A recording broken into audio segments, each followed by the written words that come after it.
ഫലമറിയാൻ മണിക്കൂറുകൾ മാത്രം ശേഷിക്കെ വിജയപ്രതീക്ഷയിലാണ് ഇഞ്ചോടിഞ്ച് പോരാട്ടം നടന്ന പാലക്കാട് മണ്ഡലത്തിലെ 3 മുന്നണി സ്ഥാനാർത്ഥികളും. പാലക്കാട് ശുഭകരമായ റിസൾട്ടുണ്ടാകുമെന്നാണ് UDF സ്ഥാനാർത്ഥി രാഹുൽ മാങ്കൂട്ടത്തിൽ പറയുന്നത്.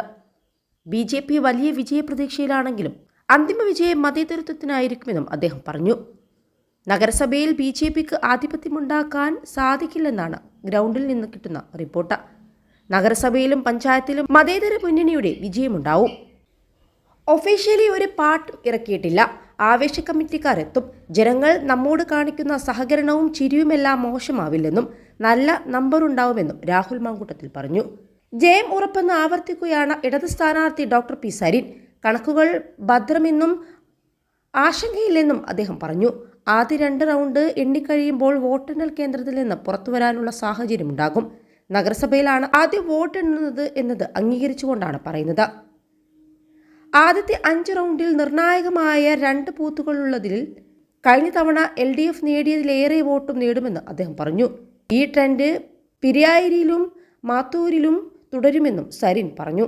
21 ലക്ഷത്തോളം സന്തുഷ്ടരായ ഉപഭോക്താക്കളും 2 ലക്ഷത്തോളം തിമിര ശസ്ത്രക്രിയകളും പൂർത്തിയാക്കിയ മലബാറിലെ ഏക കണ്ണാശുപത്രി Al Salama high hospital, hospital road, Perinthalmanna. കഴിഞ്ഞ തവണ നഷ്ടപ്പെട്ട വിജയം ഇത്തവണ നേടിയെടുക്കുമെന്ന് BJP സ്ഥാനാർത്ഥി C കൃഷ്ണകുമാർ പറഞ്ഞു. പല്ലശ്ശന ദേവീക്ഷേത്രത്തിൽ ദർശനം നടത്തിയതിനു ശേഷം പ്രതികരിക്കുകയായിരുന്നു കൃഷ്ണകുമാർ. ഇത്തവണ വിജയിക്കുമെന്ന് ഉറപ്പിലാണ്.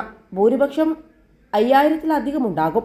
പ്രതീക്ഷിക്കുന്ന പോലെ അടിയൊഴുക്ക് ഉണ്ടായാൽ കൂടുതൽ ഭൂരിപക്ഷത്തോടെ വിജയിക്കുമെന്നും C കൃഷ്ണകുമാർ പറഞ്ഞു. അതേസമയം കേരള ജനത ഒന്നോടെ കാത്തിരിക്കുന്ന ഉപതെരഞ്ഞെടുപ്പ് ഫലത്തിനായുള്ള വോട്ടെണ്ണൽ ആരംഭിച്ചിട്ടുമുണ്ട്. പോസ്റ്റൽ ഹോം വോട്ടുകൾ എണ്ണിത്തുടങ്ങിയിട്ടുണ്ട്.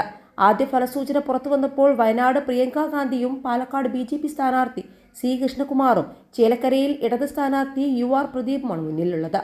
അല്പസമയത്തിനുള്ളിൽ തന്നെ EVM-ലെ വോട്ടുകളും എണ്ണിത്തുടങ്ങും.